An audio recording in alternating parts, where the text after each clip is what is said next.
ত্রিবেণী কুম্ভ মেলার পঞ্চম বর্ষের সূচনা। কাঁচ বাবা, টুপি বাবা, কিন্নর সাধুদের আখড়া ভিড় জমতে শুরু করেছে। নগর কীর্তন, শক্তিপীঠ পরিক্রমা, রুদ্রাভিষেক, রুদ্র মহাযজ্ঞ, শিব সহস্র নাম, সাধু প্রবচন, ধর্মসভা, সপ্তর্ষি ঘাটে সন্ধ্যায় গঙ্গা আরতি এবং সাংস্কৃতিক অনুষ্ঠান। নাগা সাধুদের আখড়া নিয়ে শুরু হলো ত্রিবেণী কুম্ভ মেলা। 700 বছর আগে হুগলির ত্রিবেণীতে গঙ্গা, যমুনা, সরস্বতীর সঙ্গমে কুম্ভ মেলা বস্তু জনশ্রুতি। গঙ্গাসাগরে মকর সংক্রান্তির শেষে ফেরার পথে সাধু সন্ন্যাসীরা পায়ে হেঁটে ত্রিবেণীর সঙ্গমে মিলিত হতেন মাঘী পূর্ণিমায়। সেখানে একদিনের কুম্ভ হতো, যাকে অনুকুম্ভ বলা হয়। সেই কুম্ভ আবার শুরু হয়েছে 5 বছর আগে। ত্রিবেণীতে এই 3 দিন বহু মানুষের সমাগম ঘটে। গঙ্গার ঘাটে পরশু হবে পুণ্য স্নান। তার আগে নাগা সাধুদের নগর পরিক্রমা হবে, যাকে ঘিরে প্রশাসনিক তৎপরতা রয়েছে।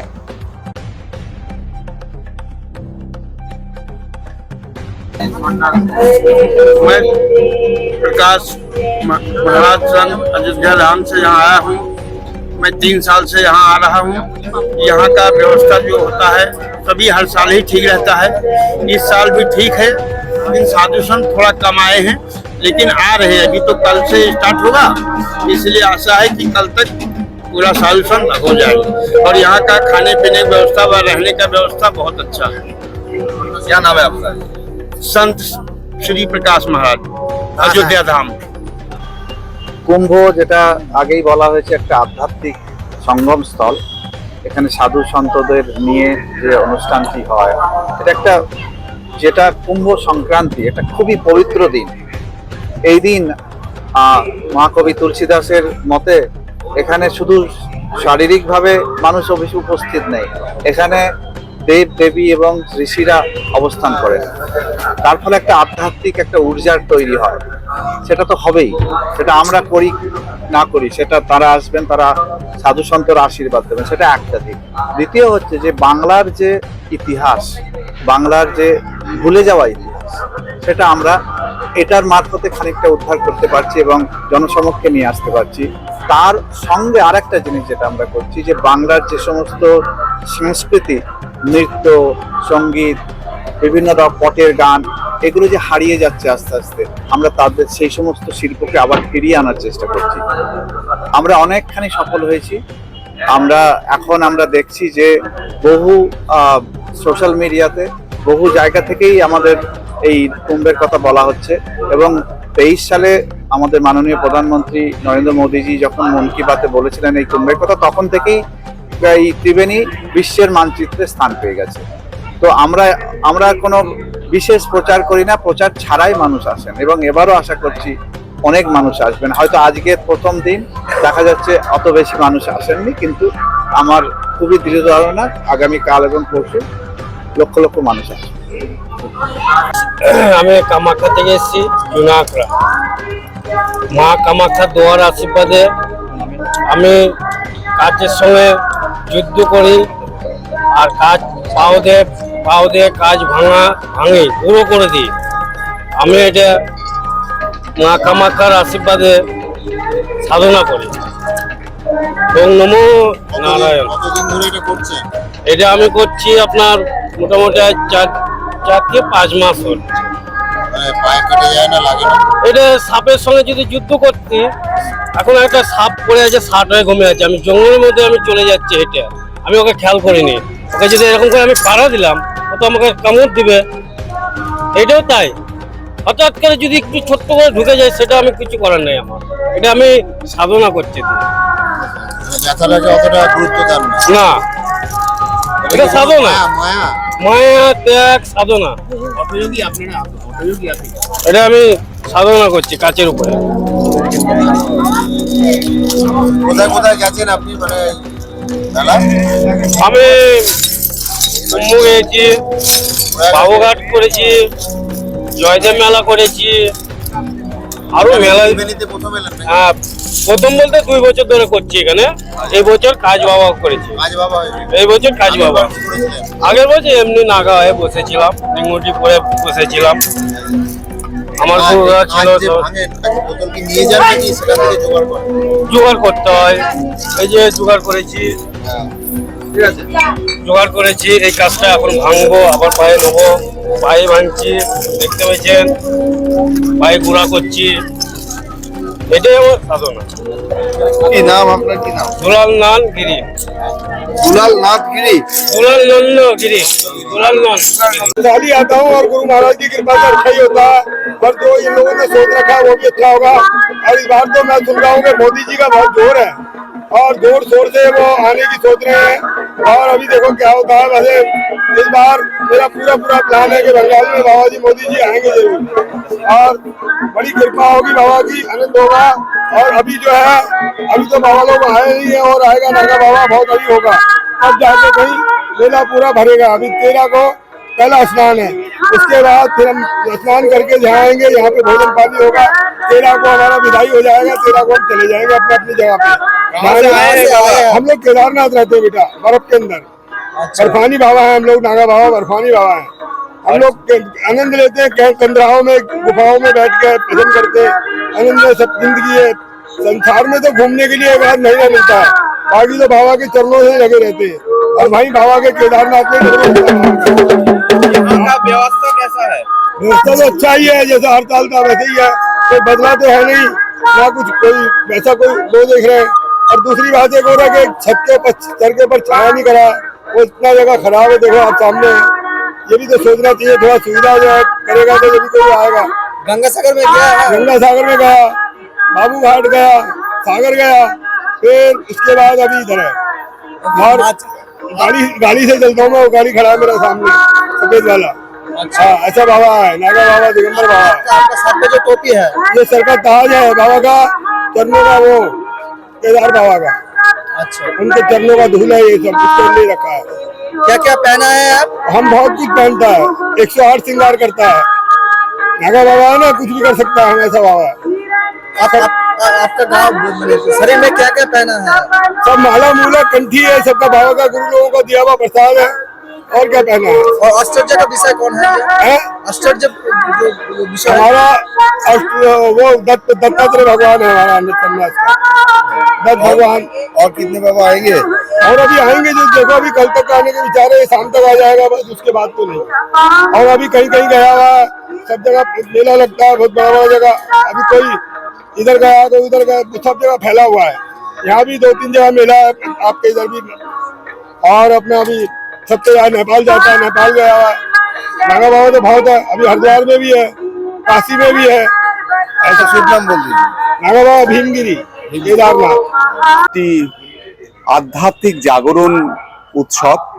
3টি নদী গঙ্গা যমুনা সরস্বতীর যে সঙ্গম সেটি এই দক্ষিণ প্রয়াগ, ফলে সেই স্নানকে কেন্দ্র করেই আমাদের এই উৎসব। একই সঙ্গে সবাই ত্রিবেণী জানে এটি বাংলার একটি শক্তি জাগরণেরও কেন্দ্র। প্রাচীনকাল থেকে সাধকেরা এই মাটিতে আসেন, ফলে আমরা এই কুম্ভ উৎসবের সঙ্গে বাংলা যে সমস্ত সিদ্ধপীঠ এবং সতীপীঠগুলি আছে সেখান থেকে আমাদের ভক্তরা জল মাটি সংগ্রহ করে নিয়ে আসেন এবং সেগুলিকেও এই কুম্ভস্থলে নিয়ে আসা হয়। এবং মা গঙ্গায় যখন আমরা অমৃত যোগ স্নান হয়, মা গঙ্গা তাদের আমন্ত্রণ জানান, ফলে তারাও গঙ্গায় অবগাহন করে। আগামীকাল এখানে যে রুদ্রাভিষেক যজ্ঞ হবে, অর্থাৎ 29শে মাঘ 12ই ফেব্রুয়ারি, তখন ডাকাত কালীবাড়ি থেকে মায়েরা সেই পবিত্র জল মাটি নিয়ে স্থানীয় ওঙ্করিং আশ্রমে আসবেন। আগামীকাল রাজ্যের মহামহিম রাজ্যপাল আসবেন, তাকে সঙ্গে নিয়ে একটি শক্তিপীঠ পরিক্রমা এই যজ্ঞস্থলে আসবে এবং জল মাটি এখানে রাখা হবে। এবং আগামী পরশু অর্থাৎ 30শে মাঘ সংক্রান্তির দিন সাধু সন্তরা এলাকা পরিভ্রমণ করে যখন অমৃত কুম্ভ স্নানে অবগাহন করবেন, তখন সেই শক্তিপীঠ এবং সিদ্ধপীঠের যে মাটি তারাও একত্রিত হয়ে মা গঙ্গায় নিজেদের নিমন্ত্রণ করবে। এটি মূলত আমাদের এই উৎসবের মূল পরিকল্পনা। আজকে এই উৎসবের সূচনা হলো 28শে মাঘ 11ই ফেব্রুয়ারি। আজকের দিনটি আমরা শিশুদের জন্য উৎসর্গ করি। প্রতি বছর এরকম থাকে। সকালে আপনারা দেখেছেন যে বাচ্চারা এখানে ছবি আঁকা মধ্যে দিয়ে নিজেদের সমবেত করেছিল। সকালে এখানে একদম সূচনা হয়েছে সূর্য অর্ঘ্য দিয়ে। ভারত সেবাশ্রম সঙ্গে মাতাজিরা এসেছিলেন তারা দীপ প্রজ্বলনের পর সূর্যকে অর্ঘ্য দেন এবং তারপরে ছোটদের ছবি আঁকার কার্যক্রম শুরু হয়। সন্ধেবেলা আমাদের এবার কোনো সাংস্কৃতিক অনুষ্ঠান হচ্ছে না, যেহেতু উচ্চ মাধ্যমিক পরীক্ষা চলছে, সেই জন্য আমরা সন্ধেতে কোনো শব্দ দূষণ ঘটাতে চাইছি না। আমাদের সবকিছু এই আরেকটু পরে দুপুরবেলায় 3টে থেকে একদম 5:30 6টা পর্যন্ত সাংস্কৃতিক অনুষ্ঠান থাকবে, যাতে গীতা পাঠ আছে, যোগ ব্যায়াম আছে, বাংলার যে সাংস্কৃতিক যে কলাকুশলীদের প্রদর্শন যা হয়, সঙ্গীত, নৃত্য ইত্যাদি, তার প্রদর্শন 3 দিনই থাকবে। আজও থাকবে, আগামীকালও থাকবে এবং শেষ দিন 13 তারিখও থাকবে। মোটামুটি এটি 3 দিনের অনুষ্ঠান সূচি। এছাড়া অতিরিক্ত একটি আছে, প্রতিদিনই আমাদের এই সান্ধ্য অনুষ্ঠান, এই দিবার যে অনুষ্ঠান, সাংস্কৃতিক অনুষ্ঠানের শেষের পর সপ্তর্ষি ঘাটে মায়েরা গঙ্গায় আরতি করে। এটিও একটি অভিনব। এটি সন্ধ্যার প্রাক মুহূর্ত অর্থাৎ 5:30 থেকে 6টা পর্যন্ত প্রতিদিনই সপ্তর্ষি ঘাটে আমাদের আরতির মা গঙ্গাকে আরতি করেন মহিলারা। আমি প্রবীর ভট্টাচার্য। একটা কমবে, কিন্তু এটা একটা উদ্দেশ্য তো ছিল হিন্দুরা যেন জাগুক আর নিজের প্রাচীন সভ্যতাগুলো যেন জানতে পারে, সেই বিষয়টা নিয়ে এবং কি আজকে তো ফাঁকাই দেখা যাচ্ছে আপনাদের কুম্ভ। দেখুন, বাঙালি জাগরণের বিষয়টা উঠে আসছে তো, যেমন আমাদের শাস্ত্রকাররা বলছেন সবকিছু একটা চক্রের মতন ঘোরে, যেমন সুখ দুঃখ যেমন চক্রাবত পরিবর্তনে সুখানি চ দুখানি চ, ঠিক সেই রকম অঞ্চল ভিত্তিক জাগরণগুলো ওঠে না। পঞ্চদশ শতকে শ্রী চৈতন্য দেবের আবির্ভাবের সময় বাঙালির একটা অভ্যুত্থান দেখা গিয়েছিল। সেই অভ্যুত্থানের ঢেউ এসেছিল অষ্টাদশ শতকে একদম। আমরা মনে করি যে বঙ্কিমচন্দ্রের আবির্ভাবের মধ্যে দিয়ে 1836 সালে বা ঠাকুর শ্রীরামকৃষ্ণ 1834 সালে তার আবির্ভাবের মধ্য দিয়ে বাঙালির একটা জাগরণ হয়। সেই জাগরণও প্রায় 150 বছর ধরে স্থায়ী ছিল।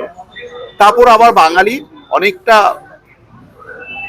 পতনও হয়, বাঙালি এখন অনেক দূর থেকে সরে যাচ্ছে। কিন্তু আবার আপনারা খেয়াল করে দেখুন, এগুলো মহাকালের বিচার, ব্যক্তি কিছু করতে পারে না। বাঙালির আবার একটা উন্মেষ হচ্ছে, চারিদিকে বাঙালির একটা জয় জয়গার আসছে। আমরা দেখতে পাচ্ছি বাংলার দুর্গাপুজো সে আন্তর্জাতিক স্বীকৃতি পেয়েছে। এত বছর দুর্গাপুজো তো কোন আদিকাল থেকে হয়ে আসছে, সবাই জানে দুর্গাপুজো, কিন্তু আন্তর্জাতিক স্বীকৃতি কিন্তু 3-4 বছর আগেই বাংলার যে ভাষা তাকেও শাস্ত্রীয় বলে ভারত সরকার মর্যাদা দিয়েছে। বাংলার একজন প্রাচীন রাজা মহারাজা শশাঙ্ক, তিনি এই বাংলার যে পঞ্জিকা, তার কালপঞ্জিকা যেটা বঙ্গাব্দ আমরা বলি, তার সূচনা করেছিলেন প্রায় ধরুন 1432 বছর আগে। কিন্তু তিনিও ইতিহাস থেকে হারিয়ে গিয়েছিলেন, কেউ তার নামই জানতো না। আমাদের মতন প্রজন্ম, আমাদের আগের প্রজন্মরা ইতিহাসে তার নাম পড়েনি, কেউ 2 লাইন বলতে পারতো না ইদানিং কালে মহারাজা শশাঙ্ককে নিয়ে। এখন শশাঙ্ক নিয়ে দারুণ তোলপাড় পড়ছে, তার মূর্তি তৈরি হচ্ছে, ক্যালেন্ডার হচ্ছে, সবাই বঙ্গাব্দের দিন মহারাজা শশাঙ্কের কল্পিত ছবি হোয়াটসঅ্যাপ করে পাঠাচ্ছে, একটা জাগরণ আসছে। তো ঠিক তেমনই ত্রিবেণীতে বাংলায় কুম্ভ হচ্ছে। মানুষ তো প্রথমে বিশ্বাসই করতে চাইছিল না যে 4টি প্রমুখ জায়গা প্রয়াগরাজ, হরিদ্বার, উজ্জয়িনী এবং নাসিক ছাড়া আবার কুম্ভ হয় নাকি। 2022 সালে যখন আমরা এই কুম্ভর আয়োজন করি, মানুষের কাছে এই বিশ্বাসটাই প্রথমে আসছিল না। কিন্তু আজকে আর এই বিশ্বাস, আজকের ইতিহাস বলার আমাদের দরকার লাগছে না। মানুষের মধ্যে এই বিশ্বাসটা চলে এসছে যে এখানেও কুম্ভ হতো, মানুষের মধ্যে কুম্ভ একটা জাগরণী। ফলে মানুষ এলেই যে সবসময় জাগরণ, মানুষ অনেক কিছুতেই যায়, অনেক মঞ্চে আমরা দেখিতে পারি হাজার হাজার লক্ষ লক্ষ লোক যাচ্ছে, তো তারপর তো অন্য কিছু দেখি, তার মানে কি সেটা জাগরণ নাকি? মানুষের আধ্যাত্মিক জাগরণ অন্য জিনিস। সেই জাগরণ এসেছে বলেই তো আমরা এত বড় আয়োজন করতে পারছি। এই আয়োজন তো এমনি এমনি হয় না, না, এটা শুধুমাত্র একটা যে সঙ্গমের স্নানকে কেন্দ্র করে উৎসব তা নয়, এটা মানুষেরও মিলন। হাজার হাজার মানুষ যে আসছে, সবাইকে স্নান করছে, অনেকে আসে শুধু মানুষ দেখতে। কেউ কেউ আসেন সাধু দেখতে, এত সাধুও তারা দেখেননি। দেশ বিদেশ থেকে সাধুরা আসছে, তাদেরকেও তো দেখতে আসছে। এটা জাগরণ নয়, এটাও তো জাগরণ। অনেক সময় অনেক জাগরণ আমরা পরবর্তীকালে বুঝতে পারি। আগামীতে অপেক্ষা করুন, দেখতে পারবেন বাঙালির সনাতনী হিন্দুত্বের জাগরণ সত্যি এই কুম্ভের মধ্য দিয়ে উঠে আসছে কিনা। ইতিহাস কথা বলবে। সংস্কৃতি বিমুখ হয়ে পড়ছে বলে মনে করছি। দেখুন, সংস্কৃতি বিমুখ নয়, পরিবর্তনশীল সমাজ। সময় যেমন পরিবর্তন হয়, সঙ্গে সঙ্গে মানুষের ইচ্ছাগুলো, চাহিদাগুলো, রুচিগুলোরও পরিবর্তন হয়। মানুষকে সেই পরিবর্তনের সাথে খাপ খাইয়ে নিতে হয়। ফলে সংস্কৃতি বিমুখ মানুষ হতে পারে না। সংস্কৃতি নিয়ে আমাদের সমাজটা আলাদা নয়, আমাদের সময়ের সাথে মানিয়ে নিতে হবে। আমরা সেই মানানসই কাজটাই করছি, অন্য কিছু কাজ করছি। কি নাম? আমি প্রবীর ভট্টাচার্য। পৌরসভা সমস্ত বিষয়টাই তত্ত্বাবধান করছে। পৌরসভা যে বিষয়গুলো বিশেষ করে নজর দিচ্ছে সেটা হচ্ছে পরিষ্কার পরিচ্ছন্নতা এবং পুলিশ প্রশাসনের সঙ্গে সংযোগ রেখে যেটা সেফটি সিকিউরিটি সেটার ব্যবস্থা করা। এবং শুধু পৌরসভা নয়, আমার বাঁশবেড়িয়া পৌরসভার ছাড়াও পশ্চিমবঙ্গ সরকারের বিভিন্ন ডিপার্টমেন্ট, পিডব্লিউডি, পিএইচই থেকে শুরু করে গুরুত্বপূর্ণ ডিপার্টমেন্ট এর মধ্যে রয়েছে, যারা সর্বতোভাবে সাহায্যের হাত বাড়িয়ে দিয়েছে। পিডব্লিউডি একাধিক প্রোটেকশনের ব্যবস্থা করেছে, ইরিগেশন ডিপার্টমেন্ট কাজ করেছে, গঙ্গার ঘাটের সমস্ত নেটিং থেকে যে শুরু করে গঙ্গার ঘাটের বাধাই থেকে শুরু করে টেম্পোরারি বালির বস্তা দিয়ে সেগুলোকে বাঁধানো, রিপেয়ারিং থেকে শুরু করে সমস্ত কিছু। এবং আমরা পৌরসভা থেকে স্পেশাল প্রচুর ভলেন্টিয়ার করেছি এবং যেটা এই ব্যাচের মধ্যে দিয়ে প্রোভাইড করছি। এবং কিছু মহিলা ভলেন্টিয়ারের কথা পুলিশও ভেবেছেন, সেফটির কথা ভেবে আগামী দুদিনের ক্রাউডকে ম্যানেজ করতে, এবং সেটা আমরাও আমাদের পৌরসভার পক্ষ থেকে রেখেছি। একই সাথে সাথে রয়েছে বিভিন্ন ধরনের তথ্য সংস্কৃতি দপ্তরের সহযোগিতা। তথ্য সংস্কৃতি দপ্তরের আজকে মঞ্চে ঢাক বাজিয়ে বাংলার ঢাকিরা কুম্ভমেলা 2026 আজকে 11 তারিখ তার শুভ উদ্বোধন করলেন। এইমাত্র প্রত্যেকটা ব্যাপারেই কিন্তু রাজ্য সরকার এবং বাঁশবেড়িয়া পৌরসভার নজর রয়েছে বঙ্গীয় ত্রিবেণী কুম্ভ মহোৎসবে। শৌচালয় আমাদের পর্যাপ্ত পরিমাণে রয়েছে। যেমন আমরা আমাদের কিছু অস্থায়ী টয়লেট গঙ্গার ধারে নির্মাণ করা হয়েছে। অস্থায়ী টয়লেট ছাড়াও আমাদের যে টয়লেটগুলো রয়েছে, বায়ো টয়লেট কোনো কোনো জায়গায় রয়েছে। আর ক্যাম্প, যেখানে নাগা সন্ন্যাসীরা রয়েছেন সেখানে বায়ো টয়লেট রয়েছে। কিন্নর সন্ন্যাসীরা এসেছেন, সেখানেও কিছু টয়লেট রয়েছে। এছাড়াও আমাদের পৌরসভার যে বিশেষ শৌচালয়গুলো রয়েছে এবং ত্রিবেণী শিবপুর স্পোর্টিং ক্লাবের যে একাধিক শৌচালয় রয়েছে, সবগুলোই কিন্তু কুম্ভ যাত্রীদের জন্য খোলা রয়েছে।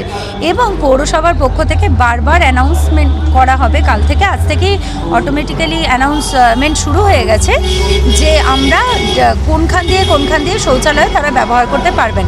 রয়েছে পিএইচির পর্যাপ্ত জলের ব্যবস্থা, বাঁশবেড়িয়া পৌরসভার ট্যাঙ্কের মাধ্যমে জলের ব্যবস্থা, এবং বাঁশবেড়িয়া পৌরসভার স্যানিটেশন বিভাগ আজকে সকাল থেকেই কিন্তু দফায় দফায় পরিষ্কার পরিচ্ছন্নতা দিকে নজর রাখছেন। আগত পুণ্যার্থীদের পুণ্যের কথা চিন্তা করে যাতে তাদের কোনো ইমোশনে ঘাটতি না হয়, সেটা যেমন আমরা লক্ষ্য রাখছি।